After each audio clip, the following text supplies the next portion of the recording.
بسم الله الرحمن الرحيم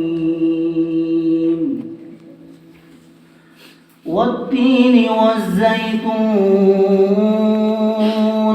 وطور سينين وهذا البلد الأمين لقد خلقنا الإنسان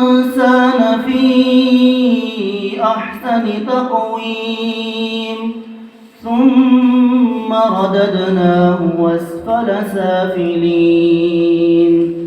إلا الذين آمنوا وعملوا الصالحات فلهم أجر غير ممنون فما يكذبك بعد بالدين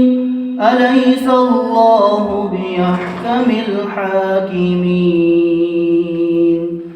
صدق الله العظيم.